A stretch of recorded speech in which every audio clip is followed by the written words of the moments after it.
Hello friends, আমি আবারও চলে এসেছি পুরনো সেই দিনের রান্নাঘরে নতুন একটা রেসিপি নিয়ে। তো দেখতে থাকুন। তো বন্ধুরা দেখুন, বেগুনগুলো আমি দু টুকরা করে নিয়েছি। তো এটাকে আমি বীজটা যে আছে ভিতরে সম্পূর্ণ বের করে নেব। ঠিক এইভাবে আমি বের করে দেব সবগুলোই।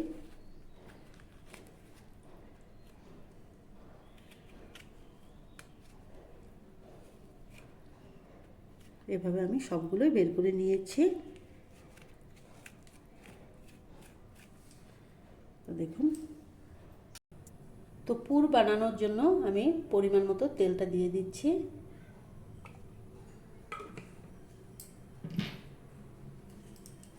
তেলটা গরম হয়ে গিয়েছে, আমি এখানে দিয়ে দিব পেঁয়াজ কুচিটা, আর দিয়ে দিব আমি রসুন কুচিটা,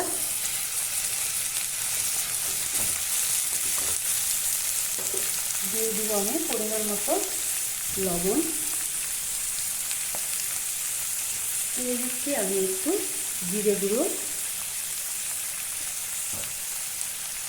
একটু দিয়ে দিব আমি ধনে গুঁড়ো,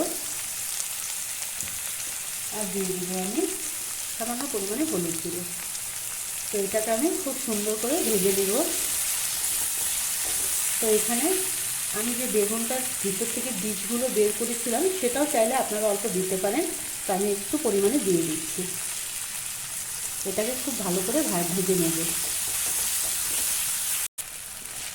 তো দেখুন, আমার বেগুনের জন্য পুরটা যে ভেজেছিলাম খুব সুন্দর করে হয়ে গেছে।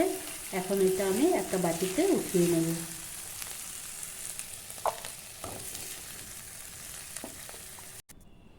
তো দেখুন, বেগুনের পুরটা যে আমি বানিয়েছিলাম সেটা আমি এই বেগুনটার মধ্যে এখানে ফিল করে দিব। সুন্দর করে এটা আমি ভর্তি করে দিয়ে দেব। তার উপর থেকে আমি চাউলের গুঁড়ো দিয়ে এটা আমি বন্ধ করে দেব যাতে বের না হয়। দেখুন খুব সুন্দর করে হয়ে গেছে।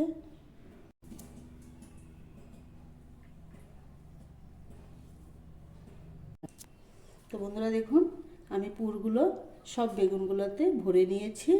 তো এখন আমি উপর দিয়ে চাউল, আমি আতপ চাল ভিজিয়ে রেখেছিলাম সেটা পেস্ট করে নিয়েছি। তো এটা আমি উপর দিয়ে দিয়ে দিব যাতে মশলাগুলো বেগুন থেকে বের না হয়।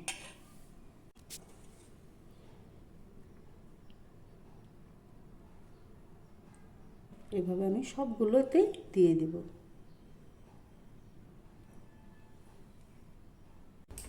তো কড়াইটা আমার গরম হয়ে গিয়েছে, তেলটা আমি পরিমাণ মতো দিয়ে দিয়েছি। বেগুনটা আমি এখানে ভেজে নেব প্রথমে। তো বেগুনটা আমি এখানে ভেজে নেব। তো বন্ধুরা দেখুন, আমার খুব সুন্দর করে ভাজা হয়ে গেছে। এটা আমি এখন উঠিয়ে নিচ্ছি।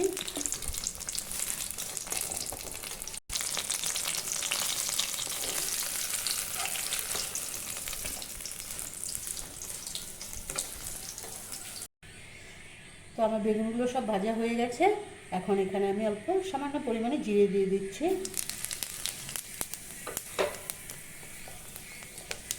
জিরাটা ফোড়ন হয়ে গেলে আমি মশলাগুলো দিয়ে দিব।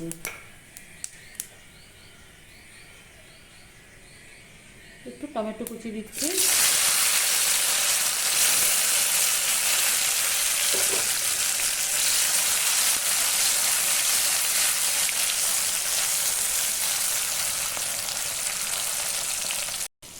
তো আমার দেখুন এটা খুব সুন্দর করে ভাজা হয়ে গেছে।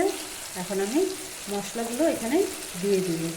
তো মশলার মধ্যে পড়ছে লবণ, কাশ্মীরি মির্চ, হলুদ গুঁড়ো, কাঁচা লঙ্কা বেটে নিয়েছি, জিরে গুঁড়ো, ধনে গুঁড়ো।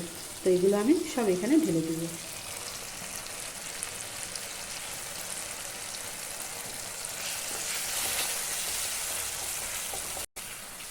তো মশলাগুলো দেখুন খুব সুন্দর করে ভাজা হয়ে গেছে। এখন আমি এখানে 2 চামচ দই দিয়ে দিব। তো এটা দিয়ে আমি অল্প ভেজে নিব। তো দেখুন আমার মশলাটা খুব সুন্দর করে ভাজা হয়ে গেছে। তো এখানে আমি দিয়ে দিব সামান্য পরিমাণে চিনি। তো এখন আমি এখানে সামান্য পরিমাণে জল দিয়ে দিচ্ছি। এটা আমি 5 মিনিটের মতো জাল করে নেব। তো দেখুন আমার মশলাটা সুন্দর করে হয়ে গেছে। এখন আমি বেগুনটা যে ভেজেছিলাম সেটা আমি একটা একটা করে এখানে অ্যাড করে দেব।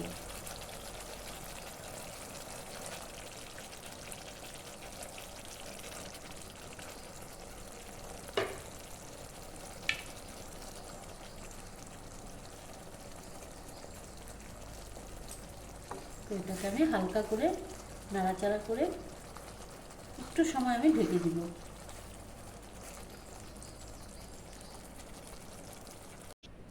তো বন্ধুরা দেখুন আমার বেগুনের দই গ্রেভি হয়ে গেছে। তো আমি এটা এখন উঠিয়ে নিচ্ছি।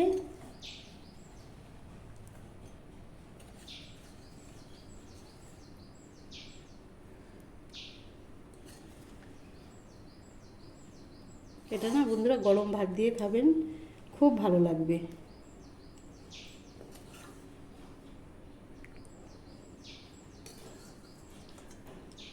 তো আমার রেডি। তো বন্ধুরা কেমন লেগেছে কমেন্ট করে অবশ্যই জানাবেন। আজ এই পর্যন্তই, ভালো থাকবেন, বাই বাই।